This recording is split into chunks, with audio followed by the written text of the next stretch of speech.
yeroo jalqabaaf gara kana kan dhuftan amantiin keessan ortodoksii musliima waaqeffataa warri taatan mee harka raasaa ከኦርቶዶክስ ከእስልምና ሃይማኖት ከዋቄፈታ ለመጀመሪያ ሙስሊም አን ዋቄፈታ አን ኦርቶዶክስ ለወረጀተን አርከ ምርጋራሳ ወደዚህ የመጣችሁ እጆቻችሁን አወዛውዙ ፊጋ ኮታስ ደፋ ካላችሁበት ወደ ፊት ለፊት ነው ኮታ ፊጋ If today is your first time to come here from Islam, Orthodox, Waqefata or any other religion, come to the altar from wherever you are.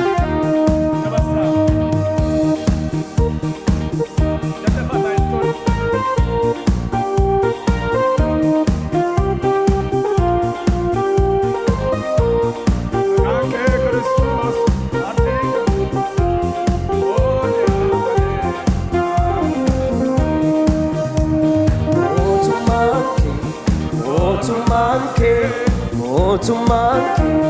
wangelike ababallatu makanke Kristos ardi mararratu oliane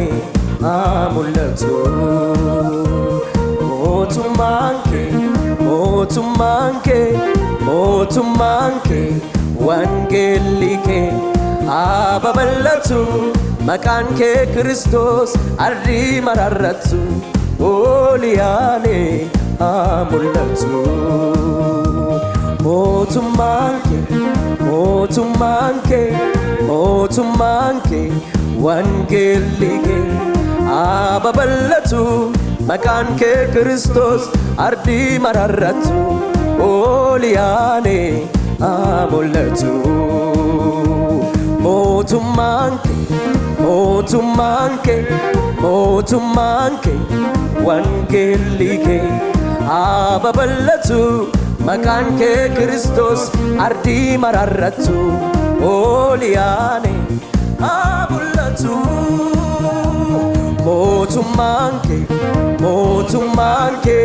motumanke wangelike ababallatu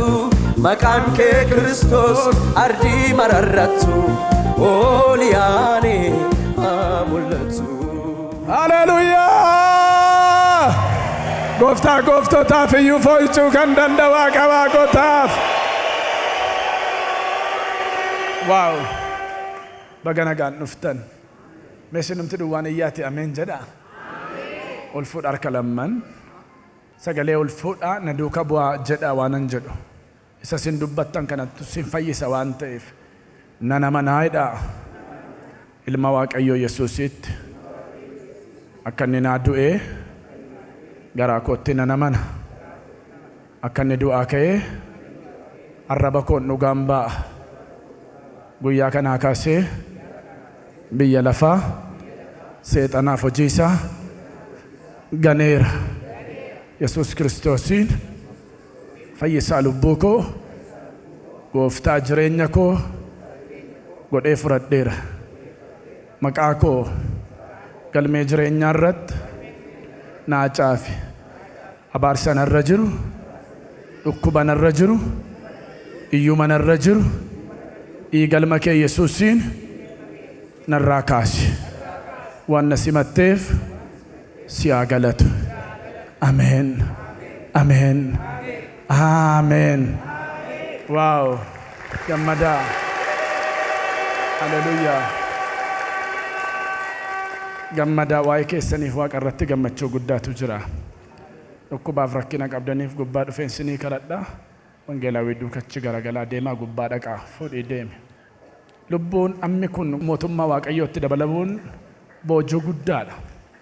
galata Waaqayyoo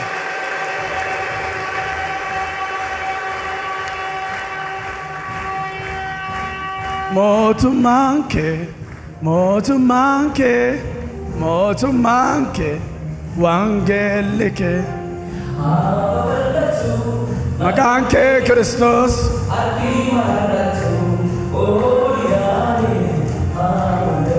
Hallelujah Hallelujah Hallelujah